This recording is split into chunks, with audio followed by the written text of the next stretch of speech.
Good to see you. So go on live. So we're going to have 3 screens. This is going to be kind of fun. So I'm going to come over here, and then I'm going to come here, and then I'm going to go over here. Hello, everybody over there on YouTube.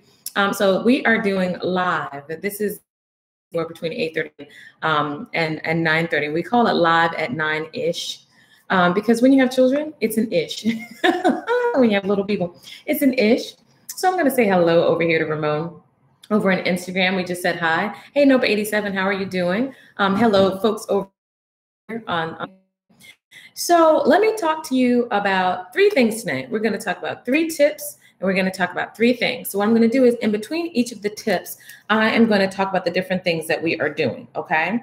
And my hope is that I will be able to stay on track because normally when I do live, the great thing about live is that I get to see everybody. And you can ask me your questions, and you literally can ask anything related to mental health. But as a psychiatrist, what I do is I do tend to specialize in certain things. You've got some psychiatrists that specialize in bariatric surgery. I've done that. But that's not my forte. You also have some folks who are forensic psychiatrists, meaning they specialize in forensic cases, they work in jails or prisons. It's not my specialty. My specialty is special needs care. So folks who have diagnoses of chronic illness, specifically things like autism disorder, autism spectrum disorder, cerebral palsy, Down syndrome, Tourette syndrome, DiGeorge syndrome, and some of the other chronic illnesses that affect folks into their adulthood. So we sometimes think about things like diabetes or high blood pressure, cardiac disease, or folks that and left lasting effects on them. There's some consequences because of that. So we talk about all of those different things. But in between each of the things we're going to talk about, we're going to have 3 points. And in between the 3 points, let me hear some, I need some feedback. So I can't really hear you. That's why I like webinars, because periodically I can bring people into the webinars and I can actually hear your lovely voices. So I can't hear you, but I can see you type. So if you type a question, I can see that. So for the folks over here on YouTube, if you type a question, I can see it. Periscope, same thing here. Periscope moves really fast. I can't go back and rewind. So when you type, just give me a moment. And for the folks that are on Instagram and YouTube, just know that because I can't see their responses as fast. So either way, there we have that. So, and over here on Instagram and Facebook, if you guys ask me questions, it's no worries at all. I can scroll up and down. So tonight's topic is, do you have power? Got power? And how can you make sure you're connected to the right power source? Okay. So I've got 3 points. And in between each of the 3 points, if I get enough audience participation, I will keep moving to the points. If I don't get enough audience participation, then the folks that I do have that I know how to reach you, I'll just privately message you the rest of the topics and all of the information. I will sing the whole song. It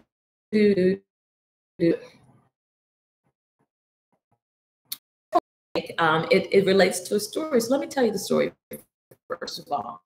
And I do help people to transform their lives by developing a mindset for growth and success. It relates to dealing with chronic illnesses. Obviously, as a psychiatrist, is on right now, as well as some other conditions that people have. Depression and things, those can be chronic conditions. When people work with me, I try that they are not with consequences. We try to get the symptoms taken care of, get it completely eradicated. HQ9s of 0, definitely a 5 or less before I'm going to just let you, leave my office. We make sure that those don't stay if we can help it. Okay. But in talking about chronic diseases, that's about a little bit of a story. Yes, we do try to make sure that we keep certain things under control. Okay, they are managed, not necessarily cured, but managed, and that's what we want. Hello, Hillary, the marketing mom. If you're in need of any marketing services, you definitely want to check her out at Hillary_the marketing mom. She's absolutely wonderful. Hello, me and my babies, and that's all. I'm just waving back to everybody saying hello. So we're talking about having ourselves connected to the right power source. But I have 3 points. If I get audience participation, I keep going. If I don't get audience participation, I'm just telling you, I can hold it. I can hold it. I can hold it until tomorrow night. I will hold my points. That counts. So let me go ahead and give you the story, and then we'll give you the first point. So some of you haven't seen me work on multiple devices before, and part of that is because of the nice little lovely iPad that I like to use. It is one of those great things that does require power. And if I do not have power, then it can sometimes be a problem. So me and my babies, and that's all, wants to come on in. She wants to be on the video. So I'm going to bring her on over. Hello, my dear, come on over. So while she's coming in, I'm going to go ahead and share the story. So again, I used the iPad device and it's Min's voice. It was an augmented device. And then it was, we didn't use it specifically for his voice anymore. We used some additional things. So then what it did is it ended up becoming his main reward system. So this is where we would play games, and this is where we do other things, educational games usually. But these were things to get him to want to enjoy the iPad, because the augmented communication device got a little difficult for him. And so it's kind of like, I don't want that. I don't want that. So I said he needed to understand that this was something that you can use for a variety of things. This little iPad has lots of different gifts and things. I'm sorry I wasn't able to bring you on. It says waiting, and then it popped off. But we'll try it again in a little bit. So the iPad is a voice output device for those who need it. It can be a reward system in game if you're not using it exclusively as a voice. And we're going to talk to a little bit later a speech and language pathologist who will explain that. And the series that I'm going to talk today on Target, the iPad is also used periodically when we're out and about to capture video and to capture other things, because we do RDI, or relational development interventions. And that's visual engagement. So we use this iPad for a fair amount of things for my son. So what ended up happening is we kind of lost the charging device. It was one of those things where it was where it always tended to be. And then all of a sudden, the next day it was just gone. I mean, gone. And when I say gone, I mean, it's been about a week and we were just like, can't use the iPad. I mean, of course we could have gone and gotten something different. And that's part of the point. But it was like, can't find that device. Oh yeah, we'll keep looking for it. Oh yeah, we'll just pick up another one if we need to pick it up. But until then, the iPad lay dormant. It lay on our little shelf over here being used. And so finally, we'll get to the moral of the story. Talk about the wrong things to have, okay? And as we go into that, we're going to talk about the right things to have, okay? The wrong diagnosis. I am a physician. I am a psychiatrist, okay? Before I was an autism mom, I was a physician and a psychiatrist.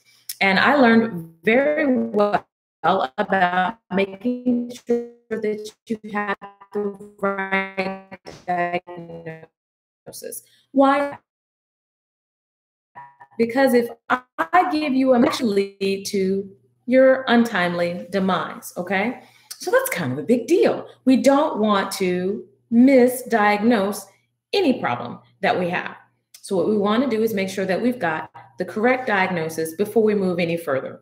So I said, my iPad's dead. The iPad is dead. Well, let's think about that. That was an incorrect diagnosis. Why? The iPad wasn't dead. It didn't get the third iPad that we've had. Thank God for Apple Care.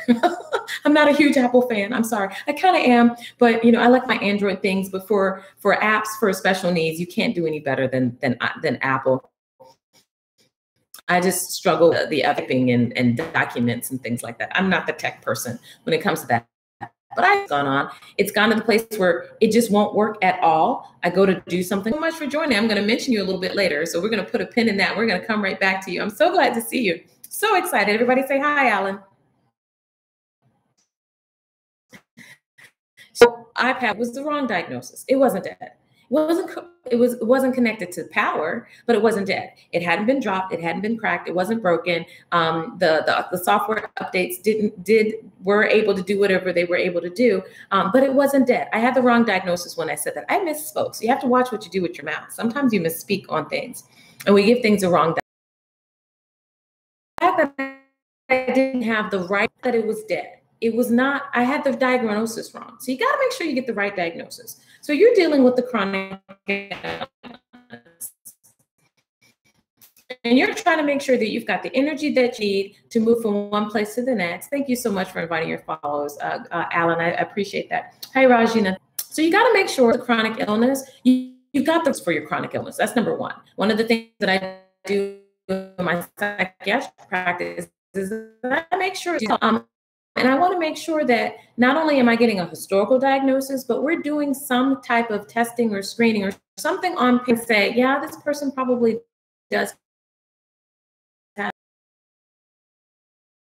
Okay, that is a lawsuit waiting to happen. I mean, that's not even the most important thing. You've done harm, like you said.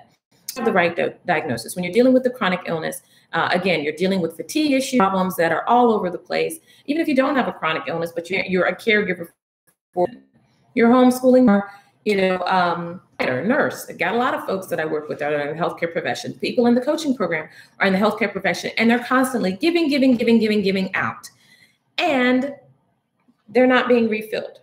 Okay. And then they're super tired and they're saying, I'm so tired. Do I have thyroid problems? I'm so tired. Could I have cancer? Wrong diagnosis.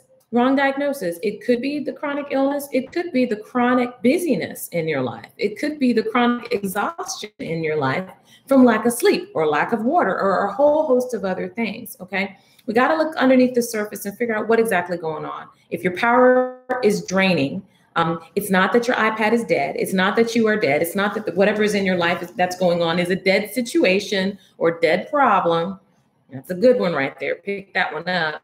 It could be something totally different. So you got to make sure you got the right diagnosis, okay? So that you can get the power that you need, get the energy that you need to fuel you to do the things that you need to do in life. Why? Because we're all filled with phenomenal purpose, able to get to do with abandon.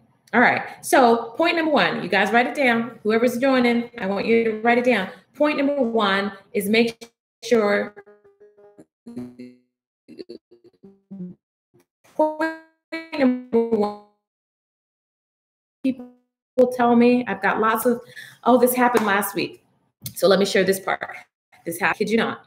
I got an instant message from someone. They know that I'm a provider. They know that I'm a physician.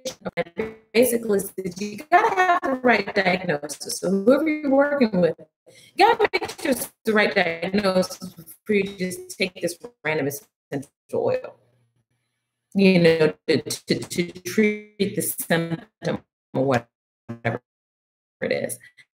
It is now part of their mission in life to